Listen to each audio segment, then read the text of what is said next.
Hello friends, इस video में हम पढ़ेंगे जीपीसीआर का ही एक पाथवे है कॉलरा टॉक्सिन। कॉलरा टॉक्सिन कैसे जीपीसीआर के थ्रू इन्फेक्ट करता है। सबसे पहली बात, कॉलरा होता क्या है। Cholera is an infectious disease that causes severe watery diarrhoea and caused by eating food और drinking water contaminated with a bacterium called Vibrio cholerae. Cholera एक इन्फेक्शियस डिजीज़ है जो कि सीवियर वाटरी डायरिया कॉज करता है। Excess water loss होता है जो डिहाइड्रेशन जिसकी वजह से भी हो सकता है। कंटामिनेटेड फूड या वाटर अगर हम इनटेक करते हैं तो उसके थ्रू बैक्टीरिया हमारे बॉडी में एंटर कर सकता है, विब्रियो कॉलरी, जो कि इन्फेक्ट करता है, जो कि कॉलरा कॉज करता है। इसका जो टॉक्सिन होता है वो ओलिगोमरिक मल्टीमरिक कॉम्प्लेक्स होता है जो कि 6 सब यूनिट का बना होता है। 1A एंड 5B सब यूनिट, A सब यूनिट्स एंड 5B सब यूनिट्स। A सब यूनिट्स के भी 2 पार्ट होते हैं, A1 एंड A2। इसका जो टॉक्सिन होता है वो 2 पार्ट का होता है, A एंड B सब यूनिट्स। A भी 2 पार्ट के होते हैं, B में 5 सब यूनिट्स होते हैं। जो कैटालिटिक प्रॉपर्टी होती है, इन्फेक्शन कॉज करने की प्रॉपर्टी होती है, वो ए के पास ही होती है। तो हमारा जो लीगेंड है वो हमारा कॉलरा टॉक्सिन है, और जो हमारा रिसेप्टर होता है वो गैंग्लियोसाइड का बना होता है, जिसे हम GM1 भी रिसेप्टर कहते हैं। ये कहाँ प्रेजेंट होता है receptor? Present on the epithelial cells of the intestinal sales.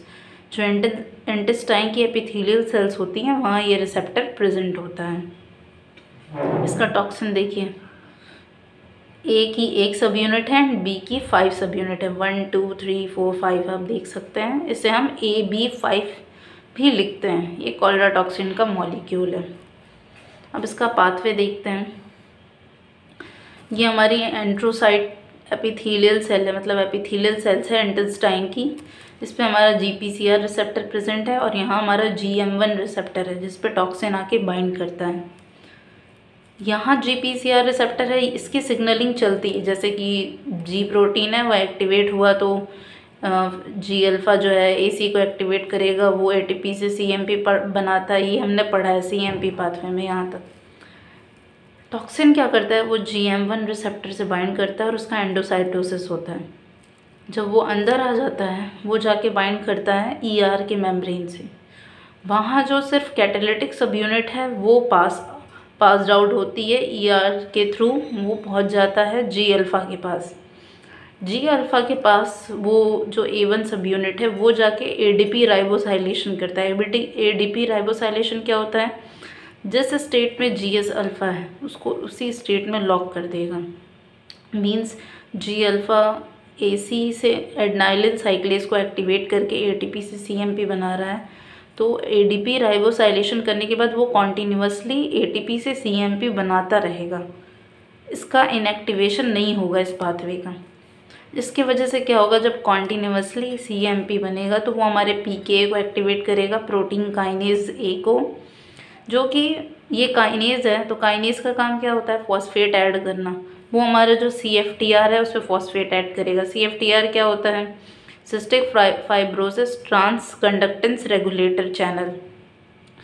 इस पे फॉस्फेट ऐड कर देगा। तो ये क्या करेगा फिर, इसके थ्रू कॉन्टीन्यूसली फॉस्फेट ऐड करेगा, मतलब चलता रहेगा। तो क्लोराइड आयन का लॉस होगा, वाटर का लॉस होगा, पोटेशियम आयन का लॉस होगा, हाइड्रोजन का बाइकार्बोनेट का लॉस होगा।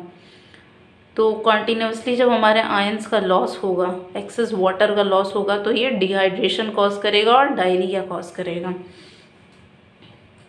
जो हमारा ADP राइबोसाइलेशन होता है वो G अल्फ़ा के आर्जिनिन रेसिड्यू पे होता है। अगर पूछा जाए इन केस एग्ज़ाम में, जो GS अल्फ़ा का आर्जिनिन रेसिड्यू है उस पर राइबोसाइलेशन होता है। एक बार फिर से देख लेते हैं पाथवे।